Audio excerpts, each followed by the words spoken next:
Bonjour tout le monde, aujourd'hui on se retrouve pour une nouvelle vidéo. Donc dans cette vidéo je vais vous dire comment commencer un élevage de gendarmes. Donc c'est assez simple. Vous aurez besoin tout d'abord des cachettes. Donc moi j'utilise boîte à œufs et rouleau.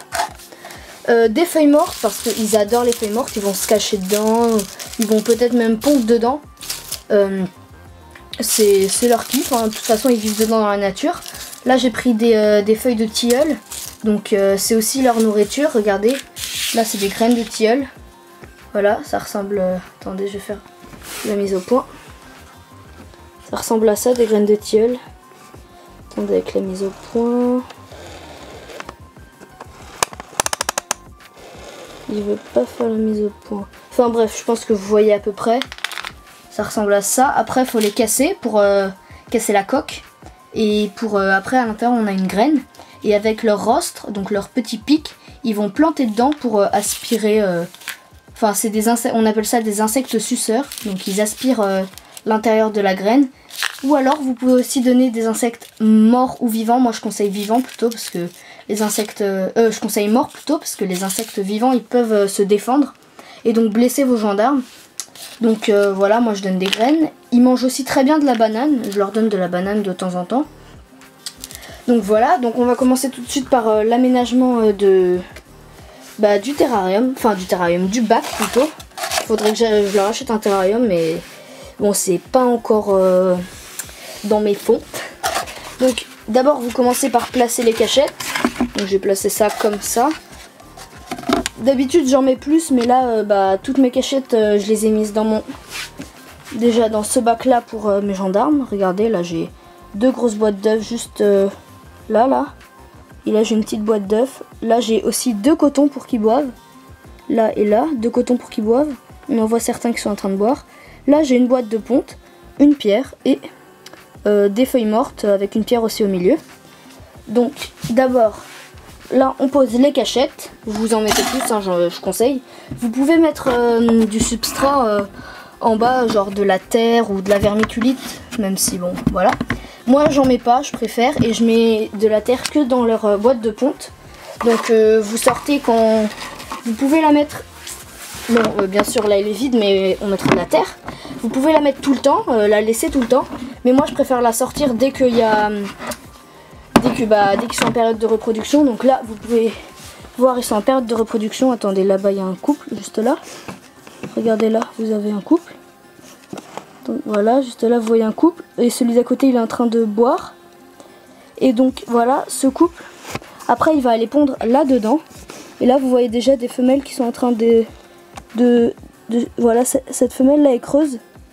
Elle cherche un endroit parfait pour pondre. Regardez, elle creuse. Et elle va creuser et pour pondre ses œufs.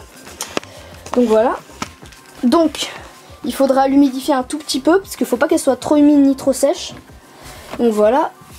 Donc après vous pouvez mettre par exemple des branches comme ça, ou juste des feuilles mortes. Moi j'ai mis juste des feuilles mortes. J'ai ma petite réserve juste là. Juste là-bas dans cet aquarium qui est vide. J'ai ma réserve de feuilles mortes. Voilà. Et donc vous pouvez mettre des branches. Puis pour la nourriture c'est très simple, vous prenez la graine de tilleul ou de la banane. Pour la graine de tilleul, vous la cassez. Là j'ai rien sous la main pour la casser. Enfin vous la cassez, c'est assez simple, hein. Soit vous la mouillez et vous cassez la coque, soit vous l'écrasez sous quelque chose, sous une chaussure. Et oula, à l'intérieur il y a une graine, donc ça vous le semez un peu partout comme ça. Et ils vont venir le manger. Donc bien sûr mettez-en beaucoup plus, hein, parce qu'ils sont très voraces. Ils mangent tout le temps et ils boivent tout le temps. Regardez, là ils sont tous regroupés là. Voilà, voilà, vous voyez, ils sont tous regroupés ici. Il y a plein de couples. Et aussi vous aurez besoin d'un coton. Voilà, comme ça. D'un petit coton. Là il est un peu grand. Attention, il est un peu grand, donc je vais le couper en deux. Enfin couper en deux. Moi là je suis à une main, donc je le coupe un peu mal, mais d'habitude je le coupe en deux. Je le mets là-dedans et je prends ça et je l'humidifie. Voilà, je l'humidifie bien parce qu'ils adorent boire et manger. Voilà, j'en ai mis un peu à côté.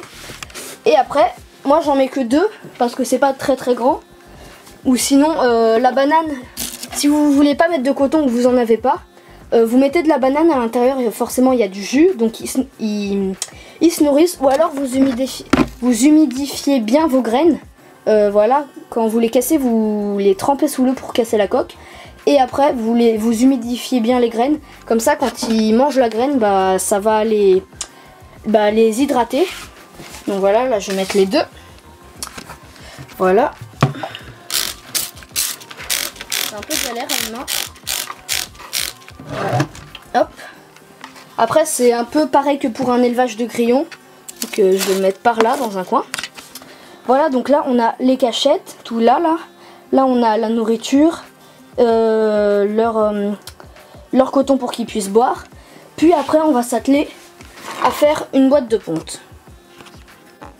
Donc pour la boîte de ponte, c'est pas compliqué du tout. Vous avez besoin d'une boîte, juste d'une boîte. Donc là elle est carrée, mais là j'ai pris une boîte plus grande comme vous voyez. Donc vous avez besoin d'une boîte, vous mettez de la terre. Donc moi je mets de la terre assez fine pour leur faciliter la tâche pour qu'ils creusent. Ils vont creuser jusqu'à environ 1 cm, même peut-être moins ou plus, ça dépend. Là j'ai dû mettre environ quoi, j'ai dû mettre 3 cm de terre. Donc voilà, ils vont creuser 1 cm, ils vont pondre, ils vont reboucher. Et donc attendez, là je vais humidifier un tout petit peu. Faut pas trop humidifier parce que sinon ça va pas être bon. Pas trop humidifié, pas trop sec. Voilà. Donc là c'est humidifié, voilà. Donc vous la mettez quelque part au milieu ou dans un coin. Je vais la mettre juste ici. Là c'est pas très très grand, il n'y a pas beaucoup de place. Mais ce bac après je vais l'utiliser pour les petits qui vont pondre dans mon élevage qui est juste là. Donc voilà. Et puis après si vous voulez qu'ils pondent, là on est en hiver et normalement ils se reproduisent au printemps. Mais j'ai réussi à le faire se reproduire parce que j'ai mis en dessous, comme vous le voyez là c'est un incubateur, j'ai des œufs de grillon dedans. Comme vous le voyez là, j'ai un câble chauffant qui passe là. Hop, il passe là. Là, j'ai des grillons dans ce bac. Attendez, j'enlève la lumière. Donc voilà, là, il sort là et il est branché juste là. Et donc, ça va les chauffer et ils vont croire qu'ils sont au printemps. Attendez, regardez, là, je viens de voir un truc. Là, on a un mâle qui essaye de séduire une femelle. Regardez, il est sur son dos. Il sort quelque chose au bas de son corps qui va lui permettre de se coller. Bon, là, je les vois plus. Bref, voilà, en ce moment, ils sont tous en train de se reproduire. Donc là, parce qu'en fait, grâce à la chaleur, ils vont se croire au printemps. Alors qu'on est en hiver, en fait. Donc forcément, ils vont se reproduire un peu toute l'année.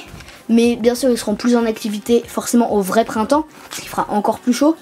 Faut savoir que les gendarmes sont des insectes assez frileux. Donc je conseille une température de entre 26 et 29 degrés. Peut-être pas moins. Parce que c'est vraiment très frileux. Donc attendez, je vais finir de mettre toutes les graines. Moi je me suis fait une grosse réserve de graines. Je dois en avoir une bonne centaine. Voilà, vous pouvez en mettre 1 ou 2 dans la boîte de ponte si vous voulez. Voilà. Et pour quand ils vont pondre les œufs, pas besoin de mettre les œufs dans un incubateur. Soit ils les pondent sur les feuilles et vous récupérez la feuille et vous la mettez sur une boîte comme ça. Que vous allez humidifier un tout petit peu avec... moi j'utilise ça. Enfin voilà, c'est un brumisateur normalement quand il fait chaud. Mais comme c'est très... Enfin, c'est pas puissant, c'est pas comme un humidificateur. C'est vraiment tout fin, le jet n'est pas puissant. Bien sûr, ce n'est pas un placement de produits cristalline. Donc le jet n'est pas puissant du tout, donc c'est vraiment pour humidifier un tout petit peu. Donc j'en ai mis là tout à l'heure. Vous humidifiez, puis une fois tous les 2 jours, puis voilà. Ils vont naître, je suis pas très sûre, mais je pense au bout de 2-3 semaines, ils vont naître les bébés. Puis ils vont grandir au bout d'un certain temps. Ils grandissent pas, ils vont juste faire des mues successives. Et à la dernière mue, dès qu'ils auront passé leur dernière mue, vous verrez les taches qui vont apparaître sur leur dos. Et c'est là qu'ils vont commencer vraiment à grandir sans mue. Voilà. Donc je crois que j'ai plus rien à dire. Donc cette vidéo est terminée, j'espère qu'elle vous aura aidé. N'hésitez pas à lâcher un petit like, ça me permettra de me soutenir, de m'encourager. De vous abonner et de lâcher un petit commentaire pour me donner des conseils. Dire s'il y a des choses qui vous posent problème, tout ça. Bye bye.